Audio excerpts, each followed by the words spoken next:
और ये अब हर व्यक्ति की जुबान पर है कि ऐसा आप सिर्फ वामसेन ही कर सकता है और वामन मेश्राम साहब के नेतृत्व में ही कर सकता है।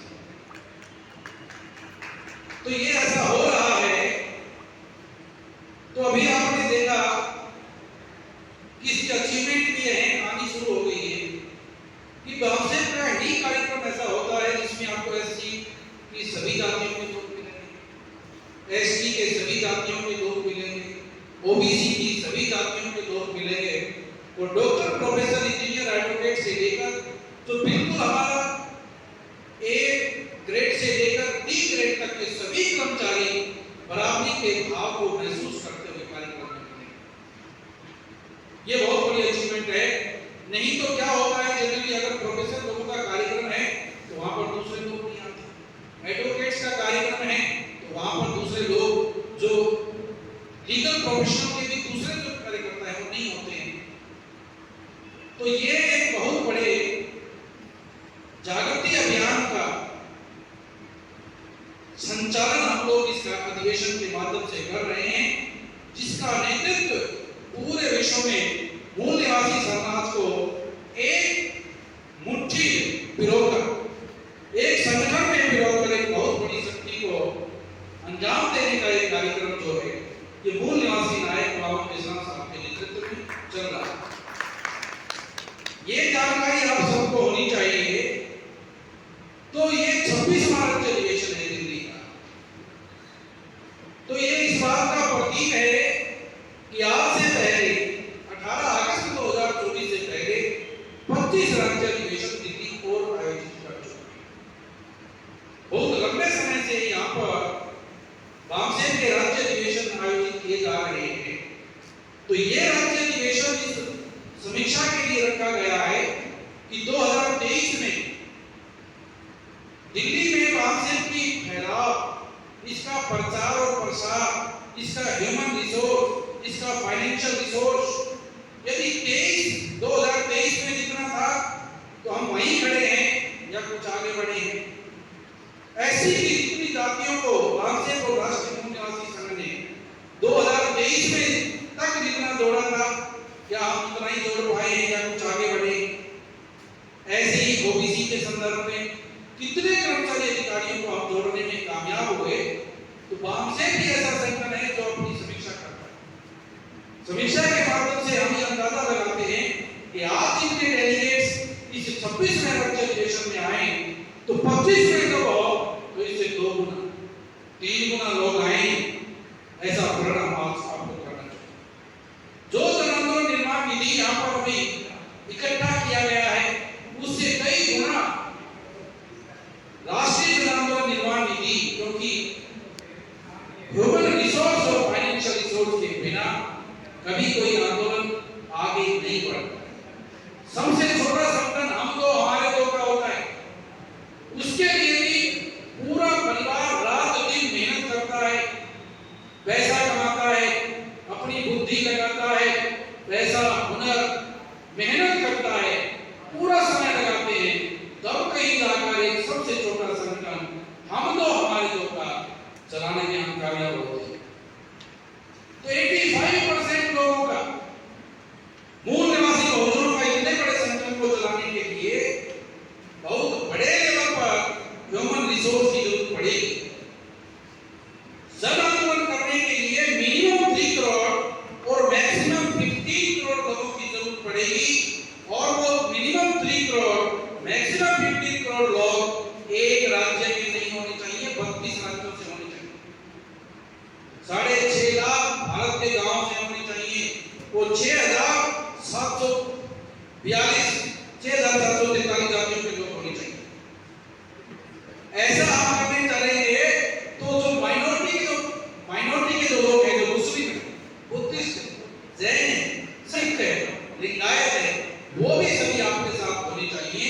तो साथियों, ये दिल्ली का 26वां राज्य अधिवेशन उसी तैयारी के क्रम में है, उसी तैयारी के अंतर्गत है।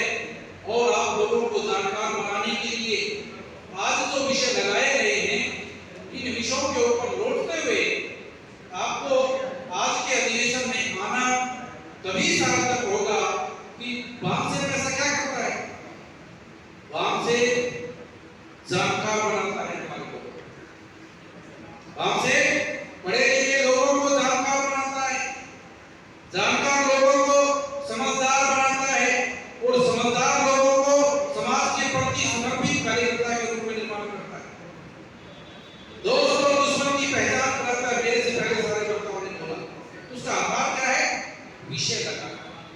विषय लगाकर लोगों को जानकारी यदि बनाने में हम कामयाब रहे तो आज का अधिवेशन तब सफल माना जाएगा कि आज आप लोग जो डेलीगेट्स के रूप में यहाँ पर आए हैं उनको जब जानकारी से बिल्कुल लबालब ऊपर तक अपडेट जानकारी यदि आपको दी जाएगी जो दी जा रही है और इसकी आखिरी कड़ी में मैं यहाँ आपके सामने तो पहला है ईवीएम को खत्म कर देना चाहिए।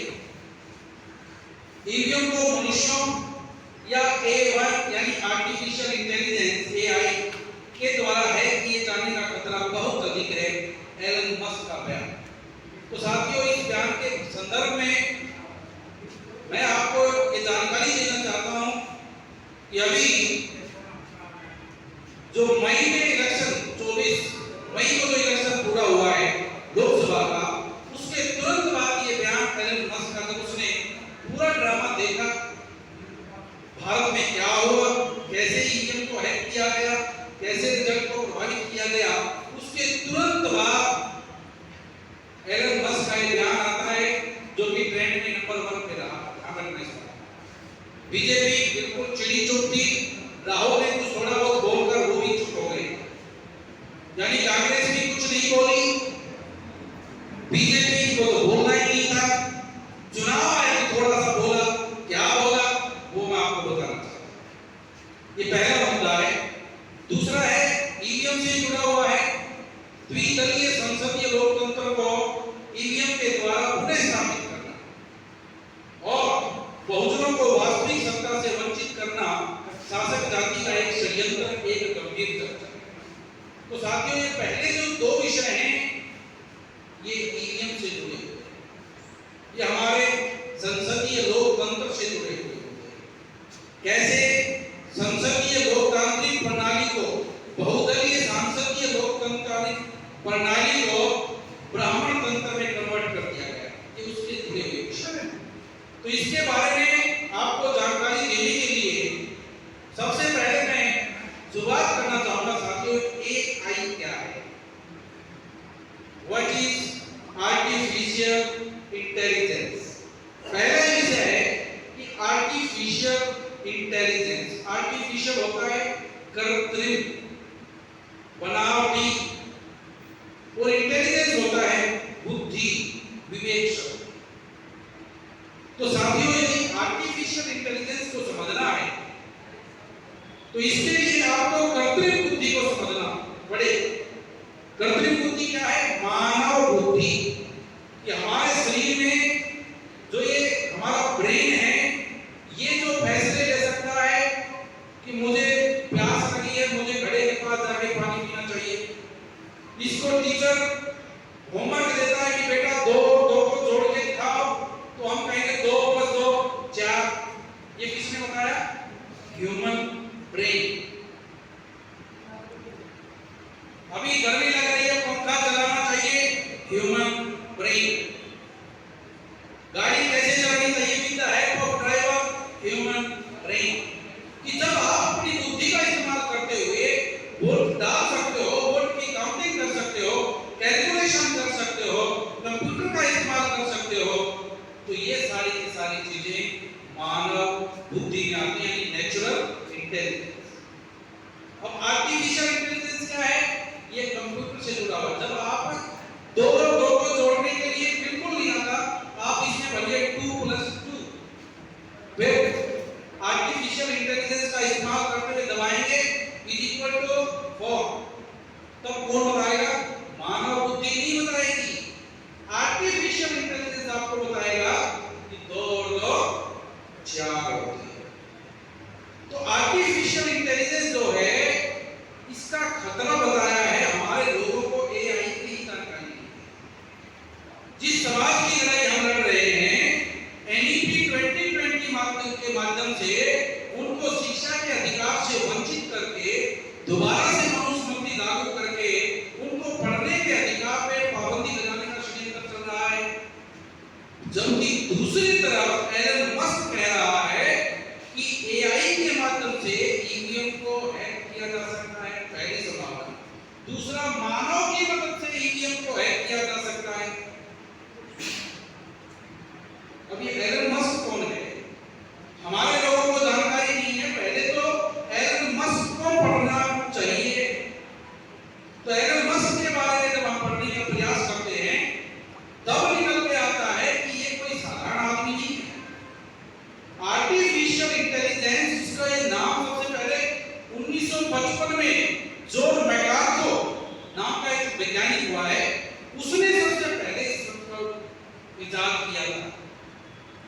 Artificial intelligence.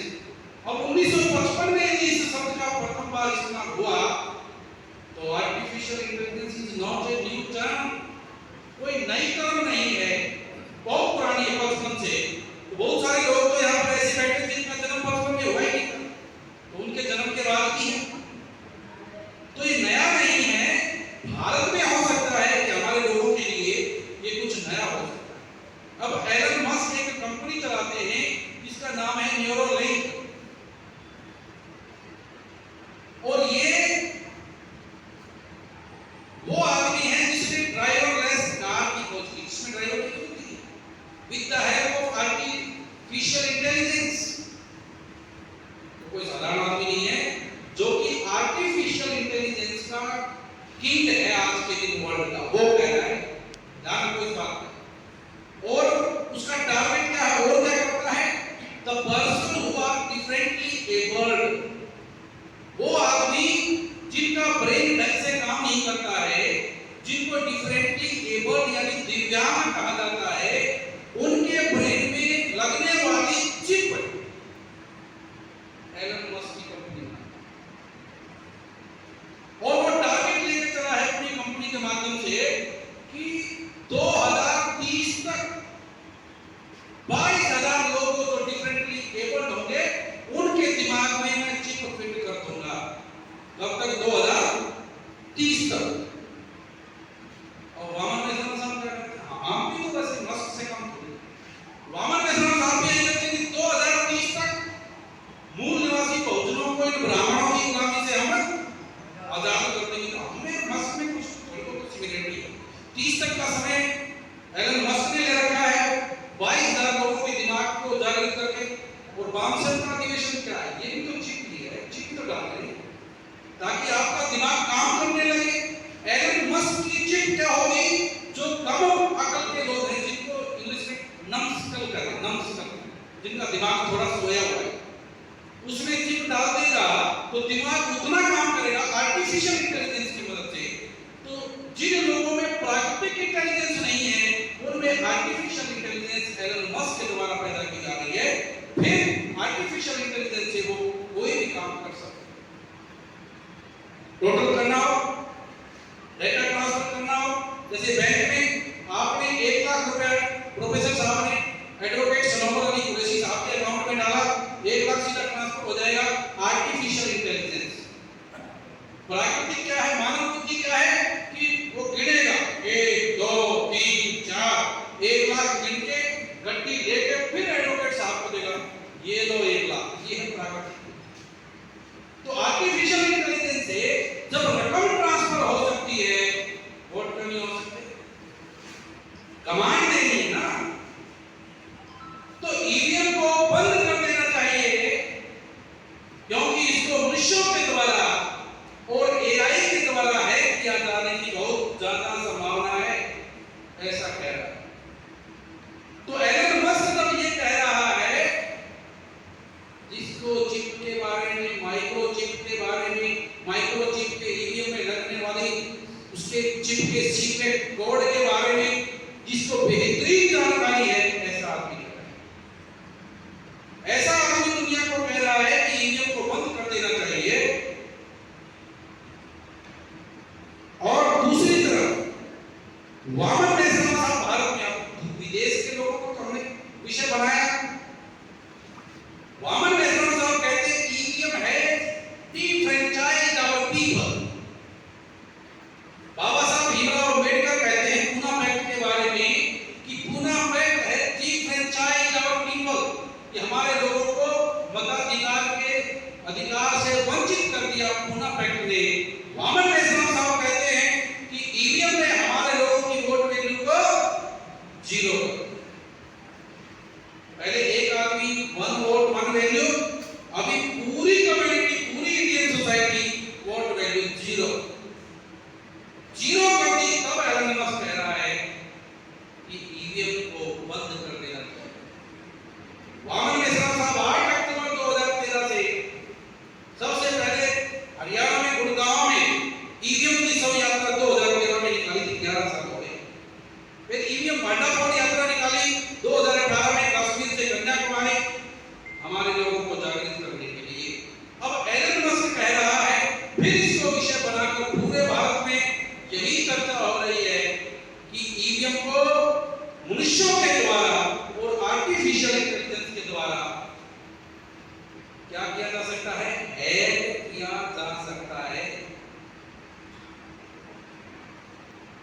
इसको बंद कर देना चाहिए, ऐसा एलन मस्क कह रहे हैं।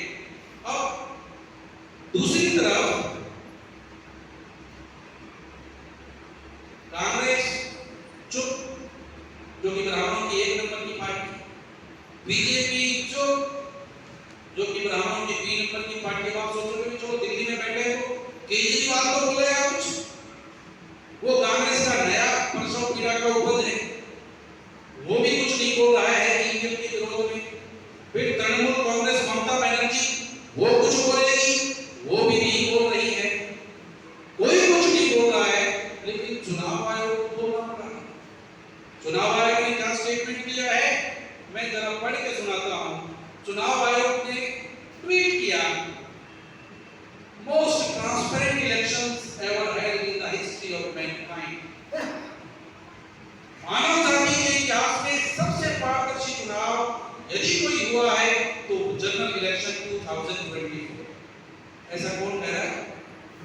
चुनाव ट्रांसपेरेंट में तो कमी नहीं, मेरे से पूर्व वक्ताओं ने बताया। दूसरा एक और भी कहता है कि एक चीज और आई है, बहुत सारे उदाहरण हैं, उनके ऊपर मैं नहीं जाऊंगा। प्रोफेसर रानी का उदाहरण है, अभी इलेक्शन में गुड़गांव में, हरियाणा के दुनिया भर के एग्जाम्पल हमारे पास हैं। गुड़गांव लोकसभा से एडवोकेट समय सिंह सड़म्बा जानते हैं, सड़म्बा अली साहब, वो चुनाव में थे तो जहां 70 वोट खड़े खड़े डलवाए एक परिवार के, वहां पे भी 0 निकला, 0। वो कह रहे हैं कि मेरी मौसी यहां पर थी इस बूथ पर, उसके 15 सदस्य परिवार थे, वोट वैल्यू 0। बहुत सारे उदाहरण हैं जहां पर वोट 0 हो गया। और ऐसा ही मामला एक association for democratic reforms, ADR का नाम आपने सुना होगा, यह आजकल काफी चर्चा में है। तो एलन मस्क का बयान और एडीआर जिसको मैं साथ साथ ही लेके चलूंगा आप लोगों को बड़े अच्छे से समझाने के लिए कि एडीआर नाम की जो संस्था है उसने जो डेटा कलेक्ट किया वो आधार है, इसके आधार पर ये विषय लगाया गया है। दूसरा, वामन मेश्राम साहब खुद जो कभी इलेक्शन नहीं लड़ते लेकिन इलेक्शन कमीशन से लड़ते हैं ईवीएम के मुद्दे पर, उनके सबूत अलग से। पर डॉक्टर सुब्रमण्यम स्वामी जो कि बीजेपी के राज्यसभा सांसद रहे, वो भी प्रोफेसर थे, उन्होंने जो सबूत दिए वो अलग। उसके लिए आप वामन मेश्राम साहब की ईवीएम के ऊपर सारी स्पीच सुन लेना। 1952 से लेकर 1924 तक के हर इलेक्शन में किस प्रकार से इन्होंने धोखाधड़ी की है, कैसे हेराफेरी की है, इसको डिटेल में पढ़ा जा सकता है, समझा जा सकता है, सुना जा सकता है। बस उसकी माइक्रो बात है जो वामन मेश्राम साहब बताते हैं वो ये है कि 3.5% ब्राह्मण अपनी 5 पॉलिटिकल पार्टियां होने के बाद भी यदि सारे के सारे इकट्ठे होकर वोट डाल लें तो भी एक गांव के पंच चुनकर नहीं आ सकते। और ईवीएम के माध्यम से और चुनाव में घोटाला करने के माध्यम से वो इतने पावरफुल हो जाते हैं कि भारत का प्रधानमंत्री, भारत की संसद, भारत की सबसे बड़ी पंचायत में भी प्रधानमंत्री चुनने का काम कर सकते। इतना ही, सिर्फ माइक्रो में इतना ही होता है। तो एडीआर को कैसे करते हैं? तो एडीआर नाम की जो एनजीओ है, इसने कुछ बातें बताऊं मैं इनके आंकड़े। इससे पहले मैं आपको एक बात बताना चाहूं कि हमारे लोग बूथों पर ध्यान देते हैं, वहां पर जो पोलिंग होती है, वोटिंग होती है, तो वो ये चीज का ध्यान रखते हैं कि एक भी वोट गलत नहीं पड़ना है। ये ध्यान रखते हैं कि एक भी वोट की गलती हो गई तो जो हारने वाला है वो जीत सकता है और जीतने वाला एक वोट के अंदर से हार सकता है। ऐसा हमारे लोग मानते हैं, आप भी मानते होंगे। और वोट डालते हैं तो कई बार आदमी कल्पना भी कर लेता है कि मैं जिस कैंडिडेट का वोट डालना हो, कास्ट करना हो, वो जीते तो अगर अंतर एक का हो, मैं कहूंगा मैं डाल के आता हूं, मेरे एक वोट से जीता है। लेकिन अभी यहाँ पर एडीआर ने जो आंकड़े इकट्ठे किए हैं तो ये क्या बताती है कि 362 लोकसभा सीटों पर 5.5 लाख वोट कम गिने गए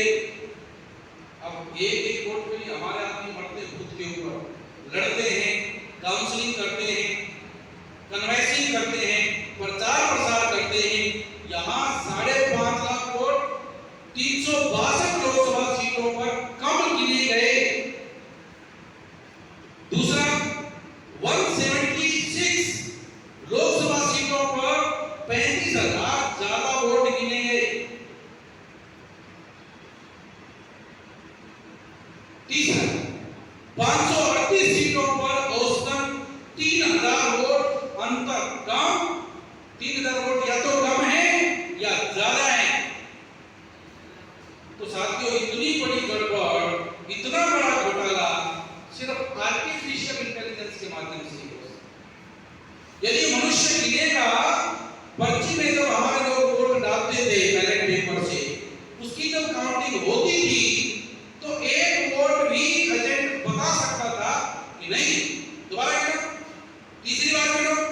तो आर्टिफिशियल इंटेलिजेंस से ही ऐसा संभव है कि 5 लाख 5.5 लाख वोट कम या ज्यादा गिने जा सकते हैं। साथियों, ये सिर्फ और सिर्फ आर्टिफिशियल इंटेलिजेंस से संभव होता है। और आज तक भी बूथ पर, हर बूथ पर कितने वोट पड़े, ऐसा चुनाव आयोग घोषित नहीं कर रहा है। सिर्फ काउंटिंग कितने हुए, किसको कितने मिले, सिर्फ ये बताया जा रहा है। तो वोटों का हिसाब किताब ही नहीं है। कितने वोट ज्यादा निकल आए, कितने कम निकल आए, इस बात पे हम चर्चा कर रहे हैं। हारने जीतने का तो फैसला बदलते ही बदलते। जो वोट मांगने के लिए फिट में नहीं जा सकते, वही कार्यकर्ता चुन चुन के आएंगे, आपको पता है ना। तो साथियों, एडीआर ने यह दावा किया है कि डाले गए वोट और गिने गए वोटों को अंतर है। अब इस पे भी ईसीआई ट्वीट करता है, वो भी जरा आप सुनो क्या ट्वीट करता है। It's A fast campaign run by other than candidates. Fast campaign कि एक झूठा अभियान चलाया जा रहा है, इसमें कैंडिडेट कोई बोल नहीं रहा, ऐसा चुनाव है। कैंडिडेट क्यों बोलेगा? जो कैंडिडेट पिछली बार जिताया था उसको यदि इस बार हरा दिया, वो भी चिड़ी चुप है। जो जीत गया, जीतने वाला नहीं था, वो भी नहीं बोलता है। तो साथियों, ये कह रहा है it's a false campaign run by not by candidates other than candidates. के नहीं बताता है कि ये दूसरे जो बावड़े लोग हैं ना, बावड़े और पंजाबी में अगर पंजाब कम गया, ये सारे वो लोग चला रहे हैं, जबकि एक भी कैंडिडेट लड़ नहीं रहा है। इसका मतलब सारे कैंडिडेट से मिलजुल कर, चाहे वो कांग्रेस के हो, बीजेपी के हो, आम आदमी पार्टी के हो, एक भी कैंडिडेट इस ईवीएम के खिलाफ नहीं खड़ा है। ध्यान रखो इस बात का। यही बात चुनाव आयोग इसी का सहारा लेकर कह रहा है कि कैंडिडेट तो कोई कह ही नहीं है। कैंडिडेट नहीं कह रहा, इसका मतलब सारे कैंडिडेट को ऑलरेडी पता है कि ईवीएम से चुनाव होते हैं, ईवीएम से फ्री, फेयर एंड ट्रांसपेरेंट चुनाव संभव नहीं, यानी मुक्त, निष्पक्ष और पारदर्शी चुनाव संभव नहीं। वोटों की चोरी होती है और वोटों की चोरी होने वाला और इसमें ईसीआई यानी चुनाव आयोग की बराबर का भागीदार है, जो दावा करता है ट्वीट करके कि it has been the most transparent election that had ever been held in mankind. मानव जाति ने आज तक इतना पारदर्शी चुनाव, बिल्कुल सच कह रहा है चुनाव, बिल्कुल सच कह रहा है। इतना बड़ा ट्रांसपेरेंट, जिसमें 5.5 लाख वोट कम या ज्यादा निकलाए, ऐसा तो हुआ ही नहीं। आप सच कह रहे हैं। तो इतना बड़ा ये जो हमला हुआ है चुनाव आयोग के द्वारा, और इसके माध्यम से जो दूसरा विषय है कि द्विदलीय प्रणाली लागू कर दी गई है, द्विदलीय सांसदीय प्रणाली लागू कर दी गई है।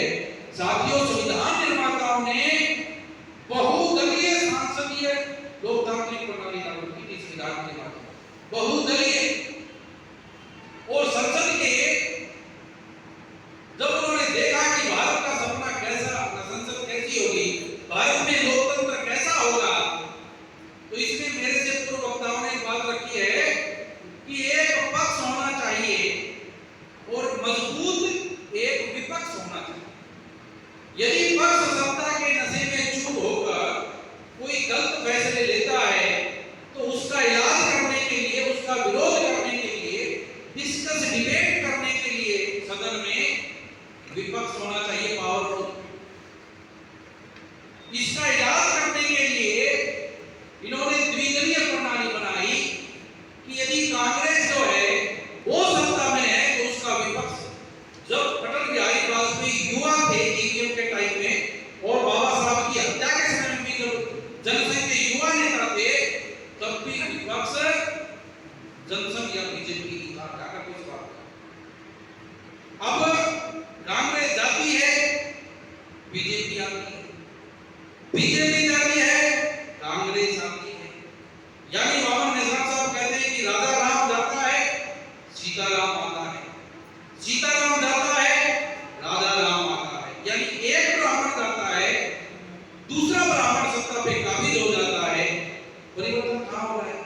इलेक्शन परिवर्तन के लिए होना चाहिए, बदलाव के लिए होना चाहिए।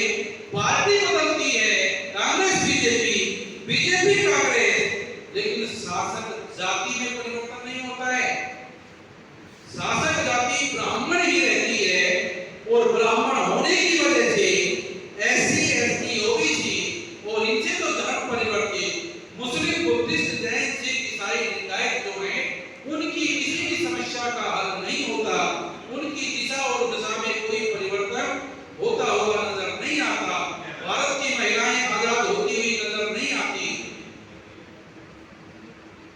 ये सारा का सारा दोष इस द्विदलीय एनडीए यूपी और भी इसको इजाफा कर लिया है और अच्छे से इसको समझाने के लिए कि एनडीए यूपीए अगर आप निर्दलीय की जीत जाओगे तो दो दल बना के छोड़ दिए हैं, आपको इन दोनों में से एक चुनना पड़ेगा। तो भारत में लोकतंत्र नाम की चीज को खत्म करके ब्राह्मण तंत्र ला दिया गया है। और जो चारों पिलर हैं जो अभी मेरे से पहले तो मुस्लिम साथी बोल रहे थे कि विधायिका, कार्यपालिका, न्यायपालिका और प्रचार माध्यम, चारों के चारों पर ब्राह्मणों का अनियंत्रित नियंत्रण है। तो लोकतंत्र लाए क्यों थे? अगर एक ही जाति का नियंत्रण करना था, एक ही तबके के लोगों का नियंत्रण करना था, तो ये तो लोकतंत्र में तो होगा नहीं है। साथियों, हमारे जो पुरखे थे जिन्होंने लड़ाई लड़के भारत में लोकतंत्र स्थापित करने की बात की, अब लोकतंत्र एक तरीका है कि who by whom you are ruled, कैसे आप पर शासन किया जाएगा। तो एक होता है राजाशाही, ऑटोक्रेसी, और दूसरा होता है डेमोक्रेसी। तो ऑटोक्रेसी में क्या होता है? ऑटोक्रेसी में राज्य के अंदर विधायिका, कार्यपालिका और न्यायपालिका, विधायिका कहां? जहां कानून बनाए जाते हैं। आपको समझाने के लिए थोड़ा बता, तो जहां कानून बनाए जाते हैं तो ऑटोक्रेसी में यानी राजाशाही में राजा के मुख से निकले हुए शब्द ही कानून होते हैं। कार्यपालिका जो भी वो आदेश कर देगा वही काम अमल में लाया जाएगा। न्यायपालिका राजा ने जो भी न्याय कर दिया, निर्णय दे दिया, वही न्याय माना जाएगा। विधायिका पे, कार्यपालिका पे, न्यायपालिका पे और प्रचार माध्यम क्या होते थे? अपने घोड़े पे पुरानी फिल्मों में देखा होगा, डम डम डम डम डम डम डम ऐसे करके लोग आते थे और राजा ने ऐसा घोषित किया है कि कल से पूरा बाजार बंद रहेगा या किसान को लगा, ऐसे प्रचार। तो विधायिका, कार्यपालिका, न्यायपालिका और प्रचार माध्यम पर किसी एक ही जाति, एक ही परिवार, एक ही व्यक्ति का नियंत्रण होना राजाशाही है। तो डेमोक्रेसी क्या है? डेमोक्रेसी का मतलब जब विधायिका पर, कार्यपालिका पर, न्यायपालिका पर और राज्य के अंदर सारे साधन संसाधनों पर एक व्यक्ति का, एक जाति का कब्जा न होगा, सबका नियंत्रण होना, यह डेमोक्रेसी है। भारत में है डेमोक्रेसी द्विदलीय संसदीय प्रणाली के माध्यम से, ईवीएम की मदद से, चुनाव आयोग की मदद से लोगों को बांट के रखते हैं, लड़ा के रखते हैं। अभी तक तो चुनाव आयोग मदद कर रहा था, लेकिन 1 अगस्त 2024 के फैसले के बाद अब जब ये भी फेल हो रहे हैं तो सुप्रीम कोर्ट की मदद से लोगों को बांटने का काम कर रहे हैं। इतनी नौबत आ गई क्योंकि वाम से सारे एससी, एसटी, ओबीसी के लोगों को जोड़ने का काम कर रहा है। तो ये न्यायालय की मदद से एक एससी को दूसरे एससी से लड़ाने भिड़ाने का कार्यक्रम, राष्ट्रीय कार्यक्रम चला रहे हैं। तो साथियों, ईवीएम की मदद से आर्टिफिशियल इंटेलिजेंस क्या कहता है? आर्टिफिशियल इंटेलिजेंस से जो परिणाम है ही नहीं, आप कमांड दो दिखा दे, यानी हारे हुए को जीता हुआ दिखा देंगे। जिसके 1 लाख वोट हैं 5 लाख वोट एक झटके में, किससे? आर्टिफिशियल इंटेलिजेंस के माध्यम से। तो आर्टिफिशियल इंटेलिजेंस और मानव के द्वारा बहुत बड़ी संभावना है कि ईवीएम को हैक किया जा सकता है। एडीआर यानी एसोसिएशन फॉर डेमोक्रेटिक रिफॉर्म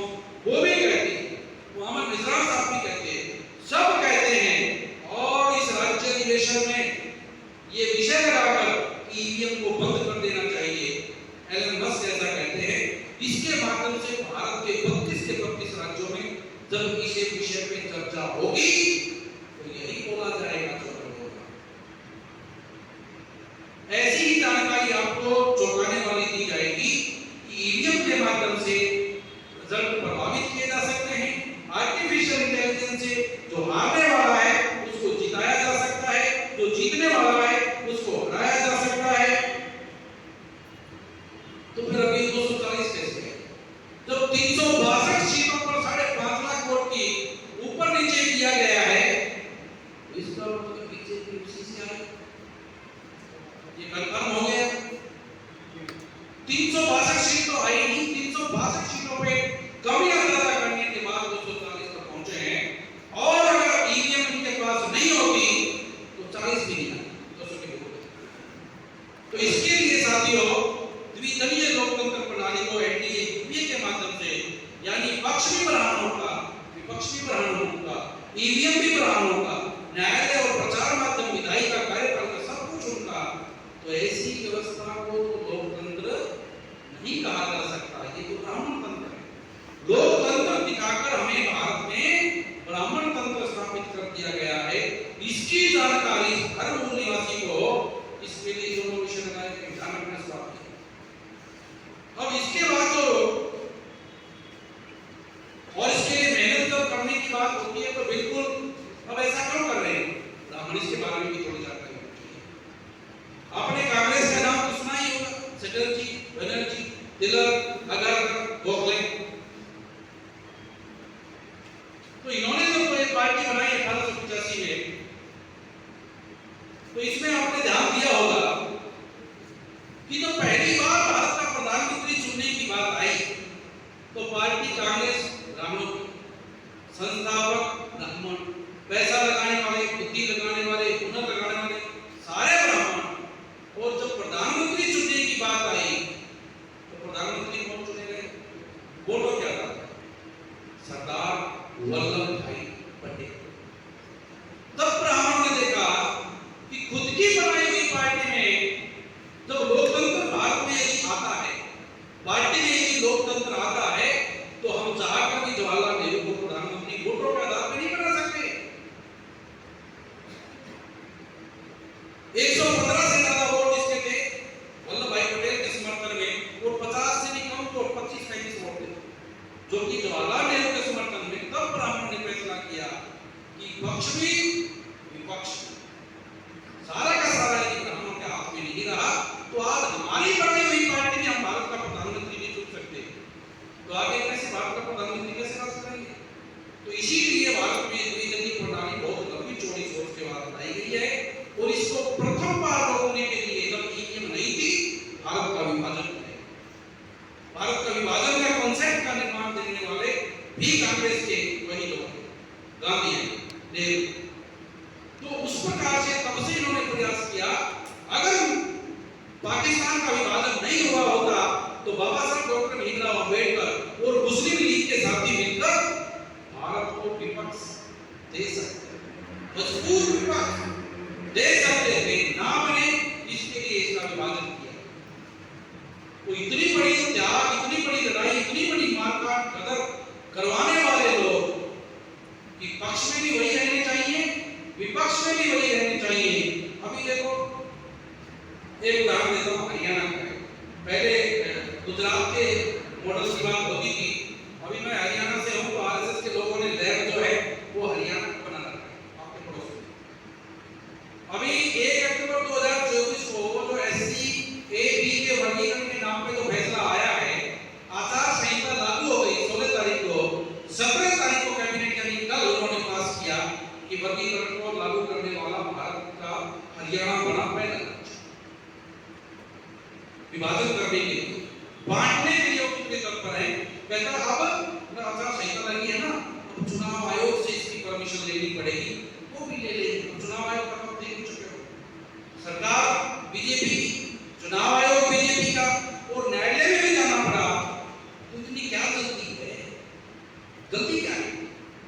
वही पक्ष में द्विदलीय प्रणाली बनी रहे, इनका कोई विकल्प विचार ना हो, इसलिए ईवीएम को बंद कर देना चाहिए, क्योंकि इसको हैक किया जा सकता है। मनुष्यों के द्वारा और आर्टिफिशियल इंटेलिजेंस, ऐसा एलन मस्क कहते हैं। तो हमको भारत में ईवीएम के मुद्दे को यदि 31 जनवरी 2024 को जंतर मंतर में आप देखते हैं, वामन मेश्राम साहब ने ऐसी चुनाव आयोग के जो मुख्य आयुक्त हैं उसके बारे में क्या कहा था कि 10 दिन के अंदर जो है ईवीएम को बंद करने के ऊपर अपनी राय पेश करो, विचार व्यक्त करो, नहीं तो 10 साल बाद जब हमारी व्यवस्था आएगी इसी चौराहे पर जंतर मंतर पर हम मुख्य चुनाव आयोग को फांसी देंगे, फांसी का हुक्म सुनाएंगे। अभी बताया मैंने से पहले बताया कि वो फरवरी में भाग गया और वो इस्तीफा देंगे। उसको पता है हमारे लोग संसदीय ब्राह्मणों को 200% पता है कि वामसेन के लोग व्यवस्था परिवर्तन का काम मूल निवासियों को शासन करती जमात बना के छोड़ेंगे, ये उनको 200% पता है। हमारे लोगों को कब पता चलेगा? एक बार वो देख चुके हैं 6 अक्टूबर 2022, दूसरी बार देख चुके हैं 31 जनवरी 2024 को। अभी तीसरा कदम आ रहा जो कि अगले विषय के ऊपर मैं बताऊंगा। तो इसके लिए साथियों